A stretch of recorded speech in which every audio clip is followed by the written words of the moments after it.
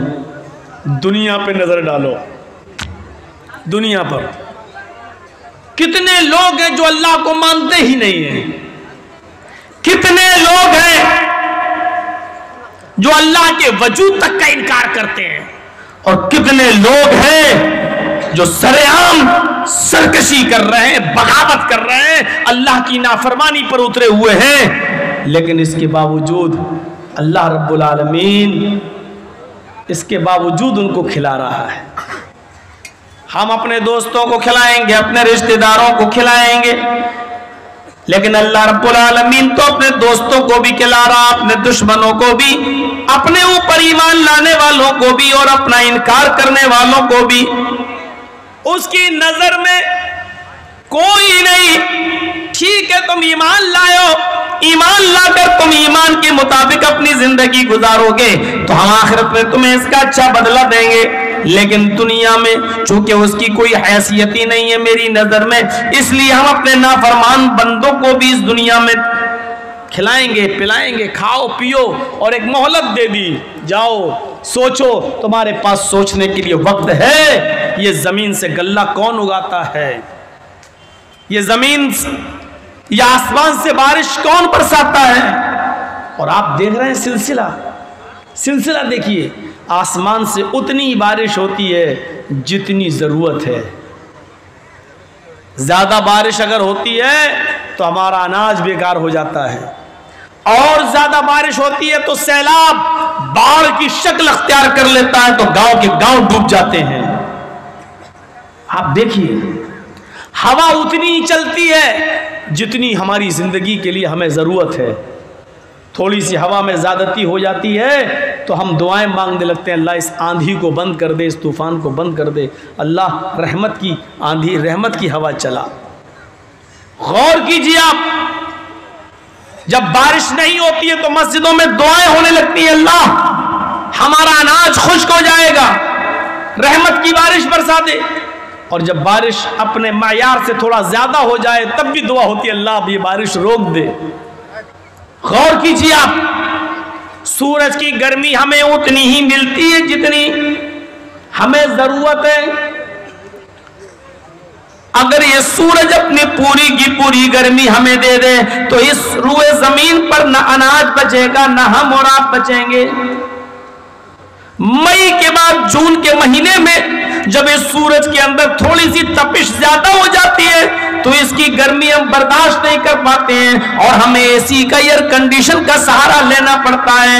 ہم چلچلاتی ہوئی دھوپ میں باہر نہیں نکل سکتے ہیں۔ سورج کی تھوڑی سی گرمی کی زیادتی کی وجہ سے ہم اپنے گھر سے باہر نہیں نکلتے، ہم کولر میں بیٹھتے ہیں، ہم اے سی میں بیٹھتے ہیں۔ ذرا ہم نے غور کیا ہے یہ سورج جب اپنے اندر اس گرمی کو تھوڑا سا سمیٹ لیتا ہے، کم کر دیتا ہے، تب بھی ہم سے برداشت نہیں ہوتی ہے اس کی برودت۔ جب یہ گرمی اپنے اندر واپس لے لیتا ہے تو ہمیں پھر اس دنیا میں ٹھنڈ برداشت نہیں ہوتی ہے۔ پھر ہم اپنے اوپر گرم کپڑے بھی پہنتے ہیں، جیکٹ بھی پہنتے ہیں، مفلر بھی لپیٹتے ہیں، کیپ بھی لگاتے ہیں۔ میرے بھائیوں تصور کرو اگر تھوڑی زیادہ سردی پڑ جائے تو کشمیر والوں سے حالات پوچھئے، کشمیر کے لوگوں سے حالات پوچھئے، یہ تھوڑی سی برودت اور ٹھنڈک زیادہ ہو جاتی ہے تو پھر وہ کیا کرتے ہیں؟ ہمیں اتنی گرمی مل رہی ہے، اتنی ٹھنڈک مل رہی ہے جتنی ہمیں ضرورت ہے۔ یہ کیسا نظام چل رہا ہے؟ اتنا اچھا نظام کیا کوئی چلاتا ہے دنیا میں؟ آپ دیکھ لیجئے لوگوں سے ایک ملک نہیں سنبھلتا ہے، ایک دیش کا نظام کو صحیح نہیں چلا پاتے ہیں، اور اللہ رب العالمین کا یہ سسٹم کتنا منظم طریقے سے چل رہا ہے۔ ہوا متعینہ مقدار میں، سورج کی گرمی جتنی چاہیے اتنی، اور پھر اس پر بھی اللہ کی کنجوسی بخالت نہیں، دوست کو بھی دشمن کو بھی، اہل ایمان کو بھی کافروں کو بھی، جانوروں کو بھی۔ اور سمندر میں ایک مچھلی ایسی رہتی ہے جس کا نام ہے وہیل مچھلی، جو ایک دن میں 40 ٹن گوشت کھاتی ہے، 40 ٹن گوشت۔ اللہ رب العالمین اس مچھلی کو بھی بھوکا نہیں سونے دیتا ہے، اس کو بھی 40 ٹن غذا پہنچاتا ہے۔ ہم کو 2 روٹی کھانا ہے، ہم کو 1 پلیٹ چاول کھانا ہے، وہ 40 ٹن کھاتی ہے ایک دن میں، اللہ اس کو بھی بھوکا نہیں سلاتا ہے۔ ہم 2 روٹی کھانے کے لیے کتنا پریشان ہیں، اس کا حق مار رہے ہیں، اس کا حق مار رہے ہیں، اس کی زمین پہ قبضہ کر رہے ہیں، اس پر ظلم کر رہے ہیں۔ ہم نے 2 روٹی کمانے کے لیے کیسے کیسے نئے نئے طریقے استعمال کیے ہیں۔ اگر ہم کسی گاڑی کے میکینک ہیں تو گاڑی سنبھلنے آتی ہے تو ہم اس کو بے وقوف بناتے ہیں، صاحب اس میں یہ کمی، اس میں یہ کمی۔ 500 روپے کا کام آپ اس کو 3000 بتاتے ہیں اور معاملہ 2000 پہ فٹ ہو جاتا ہے۔ آپ بھی جانتے ہیں کہ 500 روپے میں یہ گاڑی صحیح ہو جائے گی، لیکن چلو 3000 کی بجائے وہ 2 دے رہا ہے، 1500 تو ہمیں پھر بھی بچ رہے ہیں۔ یا ایھا الذین آمنوا لا تاکلوا اموالکم اموالکم بالباطل، اے ایمان والو آپس میں تم ایک دوسرے کا مال باطل طریقے سے مت کھاؤ، ناجائز طریقے سے مت کھاؤ، حرام طریقے سے مت کھاؤ۔ قرآن کو کہنا پڑا، اللہ کو کہنا پڑا کہ تم آپس میں ایک دوسرے کا مال ناجائز طریقے سے مت کھاؤ۔ لا تأکلوا اموالکم بینکم بالباطل، آپس میں تم ایک دوسرے کا مال ناجائز طریقے سے مت کھاؤ۔ کون نہیں کھا رہا ہے؟ جس کو بھی دیکھو ناجائز طریقے پہ، کتنا بڑا بڑا ولی اللہ ہو، اللہ والا بنا پھرتا ہو، 5 ٹائم کا نمازی ہو، لیکن ایک مرتبہ ذرا اس کی رزق کی طرف دیکھ لیجئے گا کہاں سے آ رہا ہے، اس کی روزی روٹی کے شروط کیا ہیں آپ دیکھ لیجئے گا، اس کا ذریعہ معاش کیا ہے آپ دیکھ لیجئے گا۔ وَلَقَدْ كَرَّمْنَا بَنِي آدَمَ، اے آدم کی اولاد ہم نے تمہیں باعزت بنایا، اے آدم کی اولاد ہم نے تمہیں خشکی اور تری میں، سمندر میں، پانی کے اندر اور خشکی کے اندر ہم نے تمہیں سوار کیا۔ اے آدم کے بیٹو وَرَزَقْنَاهُم مِّنَ الطَّيِّبَاتِ، ہم نے تم کو پاکیزہ روزی دی. یہ سب کے لیے ہے. وَفَضَّلْنَاهُمْ عَلَىٰ كَثِيرٍ مِّمَّنْ خَلَقْنَا تَفْضِيلًا.